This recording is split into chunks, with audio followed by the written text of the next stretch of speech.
Hello प्यारे बच्चों, कैसे हो? सब चंगे?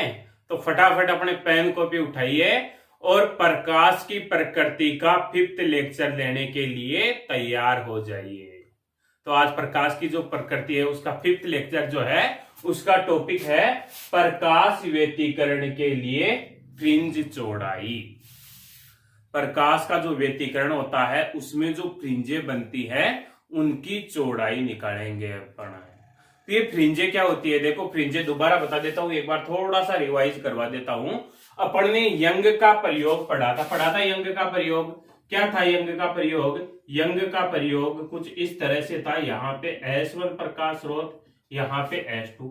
इस S1 के चारों तरफ अपन ने सतत और असतत इस तरह से गोले बनाए थे ना?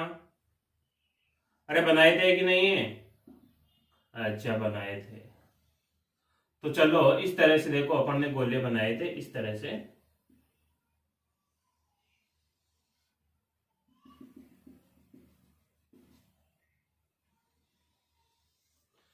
फिर अपन ने कहा था कि जहां पर दो सतत गोले या दो असतत गोले कट करते हैं वहां पर ज्यादा चमकीले बिंदु मिलते हैं। जैसे ये दो सतत गोले कट कर रहे हैं, ये दो असतत या फिर ये दो सतत। तो जहां पे सतत या दो असतत गोले कट करते हैं वहां पर ज्यादा चमकीले बिंदु प्राप्त होते हैं और उनको मिलाती हुई अपन ने एक रेखा खींची थी। जो अपना पर्दा N था उस पर्दे पर आपतित हो रही थी।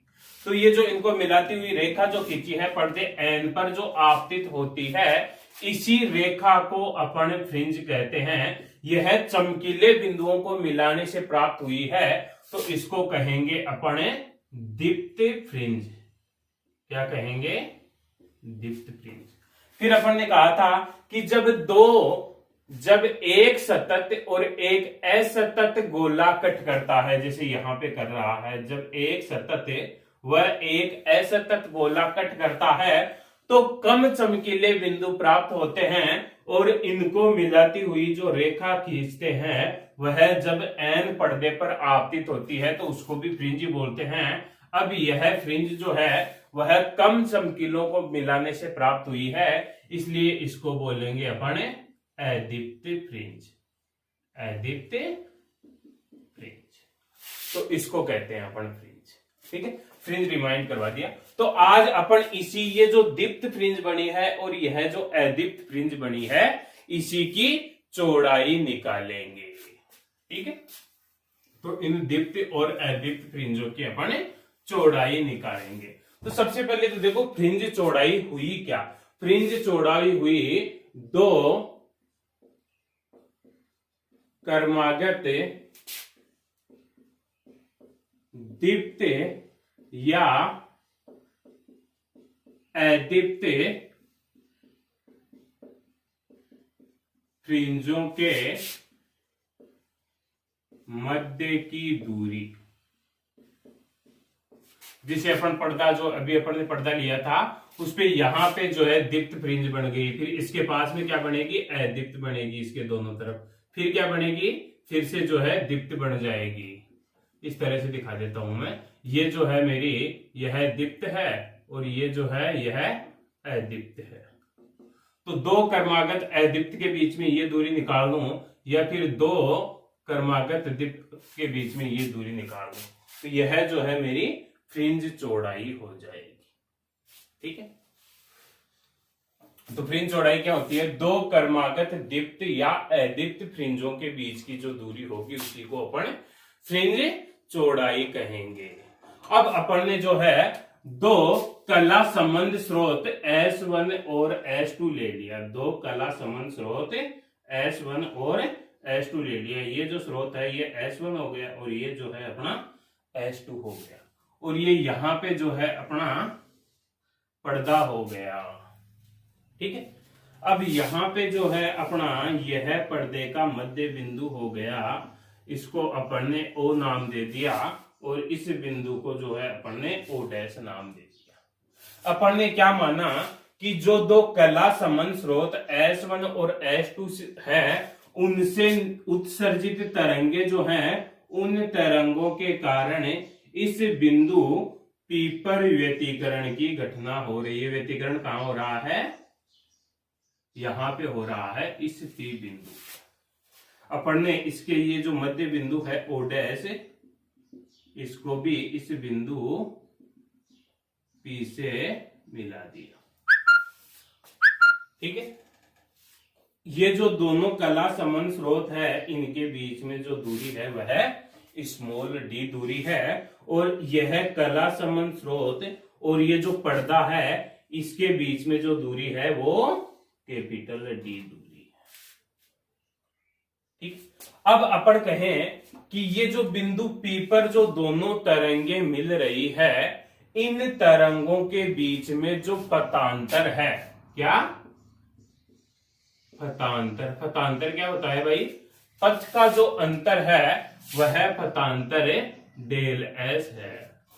पथ का अंतर कितना है? डेल एस है। तो देखो डेल एस कितना हो जाएगा? डेल एस क्या हो जाएगा? कौन सा पथ ज्यादा दिख रहा है आपको? PS2। S2 P में से मैं S1 P घटा दूं, यही हो जाएगा पथांतर। दोनों तरंगे जहां बिंदु P पर हो अध्यारोपित हो रही है, उन दोनों तरंगों के मध्य पथ का अंतर कितना हो गया? इस S2P हो गई एक तरंग, तो दूसरी हो गई S1P। तो S2P में से मैं S1P घटा दिया, ये हो गया मेरा पथांतर। ठीक है, अब यहां पे जो है पथ का अंतर अगर डायग्राम में बनाना चाहूं तो पथ का अंतर क्या हो जाएगा? दोनों पथ बराबर कर देते हैं अपन। S1P और S2P दोनों तरंगों का पथ बराबर करने के लिए इस S1 से S2P पर मैंने लंब डाला, तो ये जो लंब है वो यहां पे मिला, ये लंब डाला, तो ये कोण कितना हो गया? 90 डिग्री, और ये कोण हो गया मेरा थीटा। अब ये कोण अगर थीटा होगा तो आप डायरेक्ट एज्यूम्पशन से याद रख लो कि यह कोण भी थीटा होगा। इसके लिए एज्यूम्पशन होते हैं, उनको अपनी डीपली नहीं जाना। ये कोण थीटा है अपना, ये वाला कोण, तो ये कोण भी अपना थीटा हो गया, और ये हो गया अपना 90 डिग्री। ठीक है, तो ये अब यहां से यहां पे मैंने बिंदु A नाम दे दिया, और A से लेकर के S2 की दूरी जो है वो कितनी हो जाएगी? डेल S पथांतर के बीच बराबर हो जाएगी। A से लेकर के P तक की दूरी जो है वो S1 से P तक की दूरी है। क्लियर है यहां तक बात? तो अब अपन दो त्रिभुज लेते हैं। पहले त्रिभुज लेते हैं समकोण त्रिभुज, समकोण त्रिभुज O dash OP, O dash OP, O dash OP। इस समकोण त्रिभुज को लेते हैं एक तो, और दूसरा समकोण त्रिभुज लेते हैं अपन S1 S2A। इधर ले लेते हैं अपन समकोण त्रिभुज S1 S2A। तो देखो ये जो समकोण त्रिभुज है, सॉरी एक बात और मान लेते हैं अपन, यहां बिंदु P की जो O से जो दूरी है, इस दूरी को मैं XN नाम दे देता हूं। क्या नाम दे दिया? अक्ष N नाम दे दिया। चलो, तो समकोण त्रिभुज O डैश OP में देखो, अगर मैं इसमें tan थीटा का फॉर्मूला लगाऊं तो tan थीटा क्या होता है भैया? ये रहा थीटा इसमें, तो tan थीटा होता है परपेंडिकुलर अपॉन बेस। परपेंडिकुलर क्या है? OP, O से लेकर के P तक की दूरी, अपॉन बेस क्या है? O से लेकर के O डैश तक की दूरी। O से लेकर के P तक की दूरी मैंने अभी क्या मानी? XN, और O से लेकर के O डैश तक की दूरी कितनी है? Capital D। यह हो गया समीकरण 1। दूसरा त्रिभुज देखो S1 S2A, S1 S2A, S1 S2A में अपन साइन थीटा का फॉर्मूला लगाते हैं। साइन थीटा क्या होता है भाई? Perpendicular upon hypotenuse. तो इसके लिए परपेंडिकुलर क्या हो गया? S2A, परपेंडिकुलर हो गया S2A अपॉन हाइपोटेनियस क्या हो गया? 90 के सामने वाला S1 S2। S1 S2A दूरी कितनी है? डेल S, और S1 S2 कितना है? Small d। तो ये हो जाएगी del S upon small d। ये हो गई अपनी समीकरण 2। समीकरण 1 और 2 आ गई अपने पास में। अब यहां पे लिखते हैं हम अपन, यदि थीटा अल्प हो, अगर थीटा कम होता है अपना, तो अपन टेन थीटा को जो है वह थीटा लिख सकते हैं, और साइन थीटा जो है उसके बराबर भी थीटा लिख सकते हैं। तो यहां से थीटा का मान क्या आ गया, यहां से आ गया x N upon capital D, यह समीकरण 1, और यहां से आ गया theta equal to del S upon small d, यह समीकरण 2। समीकरण 1 किसको नाम दे दो, या इसको दे दो, किसी को भी दे दो, अपन नीचे वाली को ही दे देते हैं। तो ये 1 हो गई, यह 2 हो गई। समीकरण 1 व 2 से, समीकरण 1 और 2 से आप क्या कह सकते हैं, समीकरण 1 और 2 से कह सकते हैं अपन दोनों बराबर हैं, तो अपन ने लिख दिया X N upon capital D बराबर del S upon small D. तो यहां से अपने पास में एक्स एन का मान जो है वो आ गया capital D upon small d del S, ये मान आ गया अपना। तो देखो पहले डायग्राम को देखो और इस डेरिवेशन को एक बार ध्यान से देखिए। ध्यान से देखने के बाद में जो है अब आप नोट करोगे।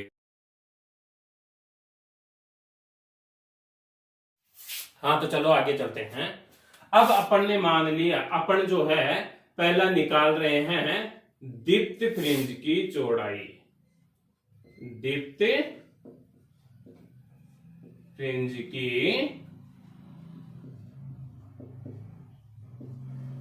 चौड़ाई। तो देखो दीप्त फ्रिंज की जो चौड़ाई है वो कैसे आएगी, दीप्त फ्रिंज की चौड़ाई ऐसे आएगी अपने पास में, यह स्क्रीन थी, इस स्क्रीन पे यह जो है यहाँ पे अपनी अदीप्त फ्रिंज बन रही है, ये बन रही है अदीप्त, और ये अपना जो है यहाँ पे बिंदु P है, और ये वापस बन गई अदीप्त फ्रिंज। तो अपन ने दीप्त फ्रिंज की चौड़ाई निकालने के लिए क्या माना, अपन ने माना कि बिंदु P जो है उस बिंदु P पर क्या बन रहा है, दीप्त फ्रिंज बन रही है, बिंदु P पर दीप्त फ्रिंज बन रही है, ज्यादा चमकीले बिंदुओं को मिलाने वाली रेखा बिंदु P पर क्रॉस कर रही है, दीप्त फ्रिंज बन रही है। P बिंदु के ठीक नीचे जो है वो एनवी अदीप्त फ्रिंज बन रही है, और P बिंदु के ठीक ऊपर n+1 अदीप्त फ्रिंज बन रही है। P बिंदु के ठीक नीचे n अदीप्त फ्रिंज और P बिंदु के ठीक ऊपर n+1 अदीप्त फ्रिंज बन रही है। तो इस दीप्त फ्रिंज की चौड़ाई कैसे निकालेंगे अपन को ये पता है कि यहाँ पे मान लो कहीं पे ये है मूल बिंदु है O, तो इसकी जो ये दूरी है n के लिए यह xn हो जाएगी, और इसकी जो दूरी है वो क्या हो जाएगी, xn+1 हो जाएगी। अब अपन क्या करेंगे, इस xn+1 में से xn घटा देंगे तो यह दूरी आ जाएगी ना अपने पास में, और ये जो दूरी है यही क्या है अपने पास में, दीप्त फ्रिंज की चौड़ाई। लेकिन अपन को पता है अदीप्त होने के लिए जो है वो क्या चाहिए, अपन को विनाशी व्यतिकरण चाहिए, और अदीप्त होने के लिए जो विनाशी व्यतिकरण जो होता है, अदीप्त के लिए विनाशी व्यतिकरण होना चाहिए, और विनाशी व्यतिकरण के लिए जो कालांतर जो है वह कितना होना चाहिए, λ/2 का विषम गुणज। पढ़ चुके हैं ना अपन।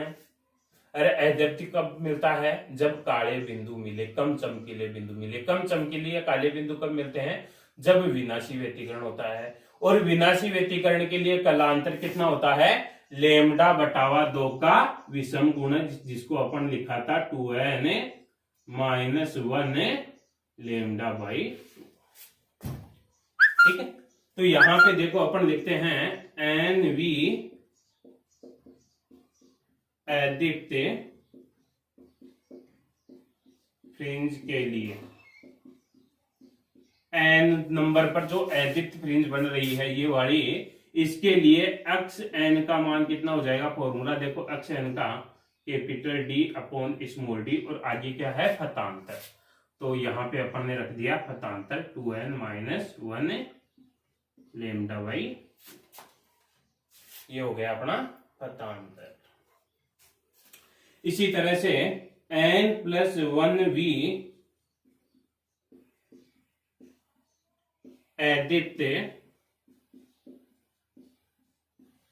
फ्रिंज के लिए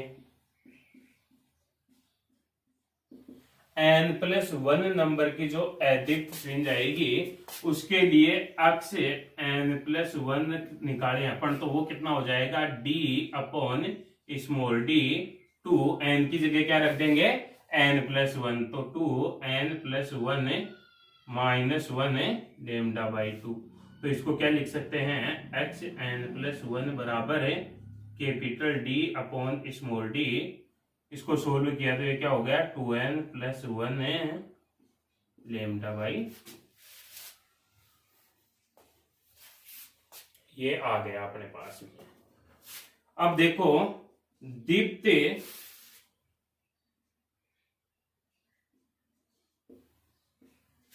फ्रिंज की चौड़ाई, दीप्त फ्रिंज की चौड़ाई, तो देखो दीप्त फ्रिंज की जो चौड़ाई होगी वह कैसे निकालेंगे अपन, अभी अपन ने कहा था कि अपन एक्स एन प्लस 1 में से एक्स एन घटा देंगे, तो यह अपने पास में दीप्त फ्रिंज की चौड़ाई आ जाएगी, जिसको लिख रहे हैं अपन बीटा दीप्त से, ठीक है। तो एक्स एन प्लस 1 में से घटाओ एक्स एन, तो देखो एक्स एन प्लस 1 क्या है D upon D 2n plus 1 lambda by 2 minus capital D upon small d 2n minus 1 lambda by 2।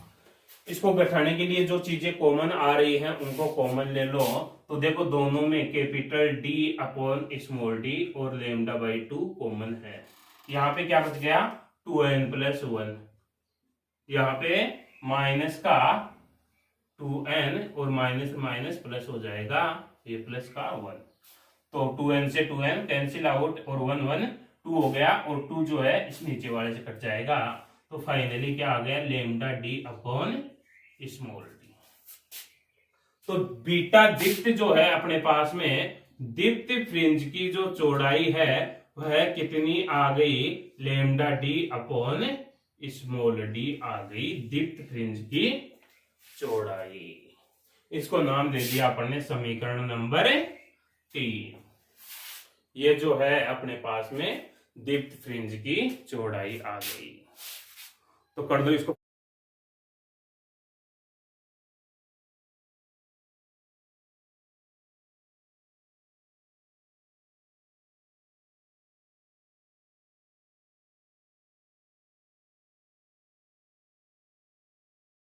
हाँ भाई नोट कर लिया।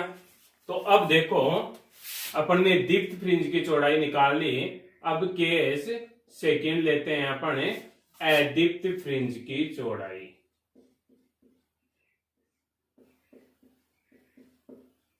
अदीप्त फ्रिंज की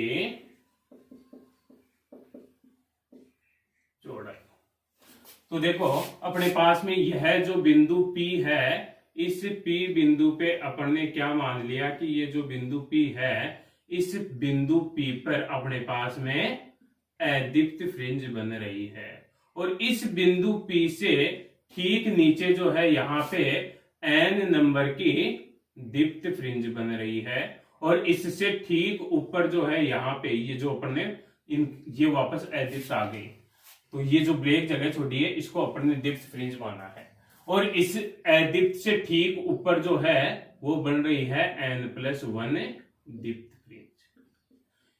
यहां पे अपना कहीं मूल बिंदु है O, तो यहां से देखो इस n फ्रिंज की ये जो दूरी है ये हो जाएगी xn, और ये जो दूरी है n+1 फ्रिंज की ये हो जाएगी अक्ष n+1। और अपन को पता है कि जो दीप्त फ्रिंज बनती है, दीप्त फ्रिंज कब बनती है? जब संपोषी व्यतिकरण हो। और संपोषी व्यतिकरण के लिए कलांतर जो है वह कितना होना चाहिए? कितना होना चाहिए कलांतर? लेमडा का समगुणज, लेमडा का समगुणज होना चाहिए कलांतर। ठीक है, पथांतर कितना होना चाहिए भाई? पथांतर देख लेते हैं अपन यहां से।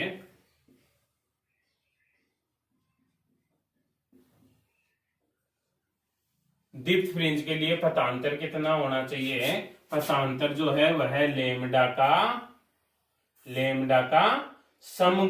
लेमडा का पूर्ण गुणज होना चाहिए। तो लेमडा का पूर्ण गुणज हो गया पथांतर। दीप्त फ्रिंज के लिए पथांतर कितना होना चाहिए? लेमडा का पूर्ण गुणज होना चाहिए। तो देखो एन वी दीप्त फ्रिंज के लिए एक्स एन का मान अभी अपन ने वो नोट किया था। एक्स एन का मान क्या था? Capital D upon small d. और यहाँ पे जो है अपन ने 2n माइनस यहाँ पे आगे नोट किया था डेल एस। तो ये डेल एस जो था वो क्या था? पथांतर था, पथ का अंतर था। तो देखो एनवी दीप्त फ्रिंज के लिए, एनवी दीप्त फ्रिंज जो है उस एनवी दीप्त फ्रिंज के लिए क्या हो जाएगा? एनवी दीप्त फ्रिंज जो है उस एनवी दीप्त फ्रिंज के लिए एक्स एन का मान जो है वो हो जाएगा capital D upon small d और डेल एस की जगह एन लेमडा होता। इसी तरह से एन प्लस 1v दीप्त फ्रिंज के लिए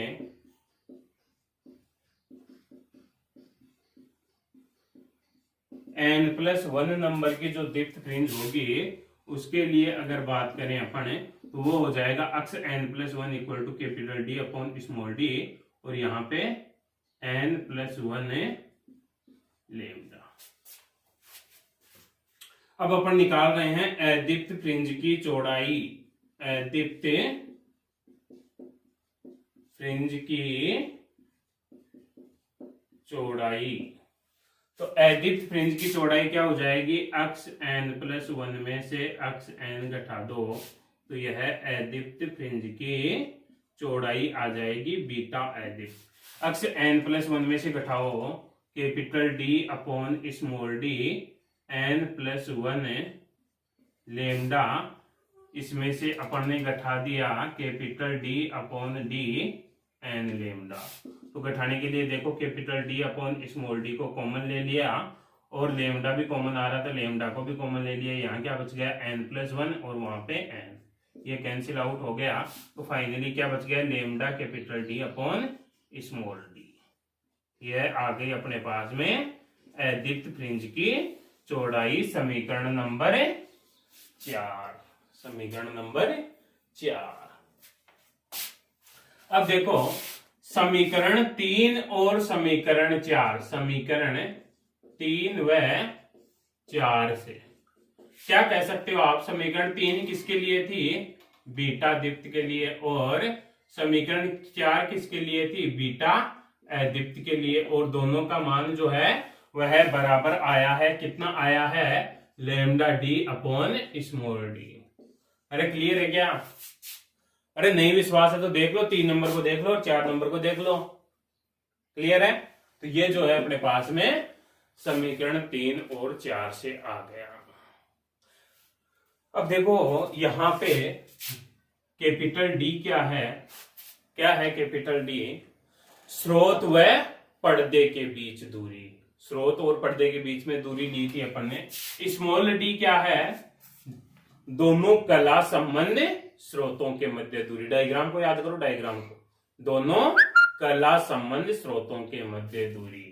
और लेमडा क्या है? आपतित प्रकाश की तरंग दैर्ध्य। क्या है लेमडा? आपतित प्रकाश की तरंग दैर्ध्य। अब यहां से जो है छोटा सा क्वेश्चन घुमा करके और आता है, एक छोटा सा अलग से कॉन्सेप्ट है। तो वो क्या है? यदि थीटा अल्प हो, अगर थीटा अल्प हो।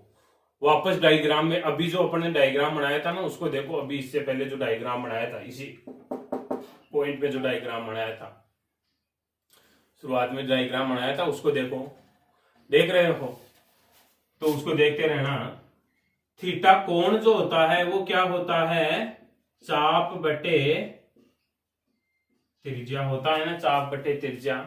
तो वहां से ये जो बन रहा था अपने पास में कोण, ये जो को यहाँ पे जो कोण बन रहा था, ये डैश डैश लाइन थी, सॉरी ये डैश डैश लाइन थी। तो यहाँ पे ये जो कोण बन रहा था ये एक्स एन दूरी थी और ये कैपिटल डी दूरी थी। तो यहां से अगर थीटा अल्प है तो इसको मैं क्या लिख सकता हूं, डेल थीटा बराबर है चाप क्या हो जाएगा एक्स एन और दूरी हो जाएगी मेरी कैपिटल डी, दूरी हो जाएगी कैपिटल डी। क्लियर है। फिर देखो यहां से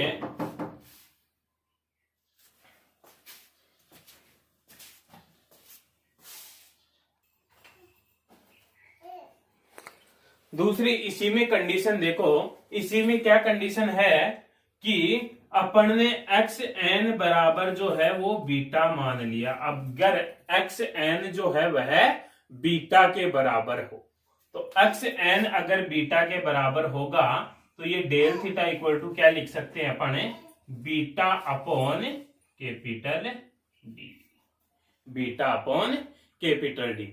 और दूसरा फॉर्मूला देखो डेल थीटा का, जो थीटा का दूसरा फॉर्मूला था छोटे वाले त्रिभुज में, वो क्या था, वो जो फॉर्मूला वहां से जो फॉर्मूला आया था थीटा का, वो आया था अपने पास में del S upon small D. तो यह जो है अपने पास में एक रिलेशन आ जाता है, कई बार जो छोटा सा रिलेशन है वो पूछा गया है, आपको ये कंडीशन दे देगा। क्लियर है। तो इसे जो है आप एक बार फटाफट नोट करें। आपकी एक शिकायत आ रही भाई वीडियो पे आप लाइक और कमेंट नहीं कर पा रहे हो, तो पहले तो जो है वीडियो को लाइक और कमेंट करो, ठीक है। फिर जो है ये आगे जो नोट्स दिए गए हैं ये नोट करो फटाफट।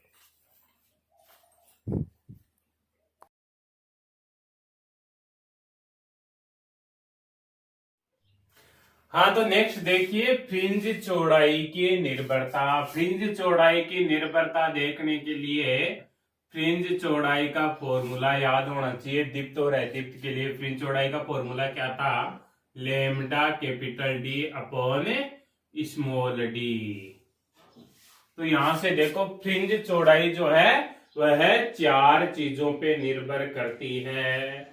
कौन कौन सी है वो चार चीजें देखो। पहली जो है फ्रिंज चौड़ाई जो है वह प्रकाश स्रोत और पर्दे के बीच में दूरी के समानुपाती होती है। प्रकाश स्रोत और पर्दे के बीच की दूरी के समानुपाती होती है, कैपिटल डी के समानुपाती, दिख रहा है फॉर्मूले से। दूसरी बात, फ्रिंज चौड़ाई जो है दोनों प्रकाश स्रोतों के मध्य, दोनों जो कला संबंध प्रकाश स्रोत हैं उनके मध्य की दूरी के व्यतकर्मानुपाती होती है। ये आ गई अपने पास में दूसरी बात। तीसरी बात, फ्रिंज चौड़ाई जो है आपतित प्रकाश की तरंगदैर्ध्य के समानुपाती होती है। तरंगदैर्ध्य के समानुपाती होगी तो अपन को पता है बेनी आ है पिनाला, बेनी आ है पी ना ला। तरंगदैर्ध्य जो है इनके बढ़ते हुए रूप में होती है।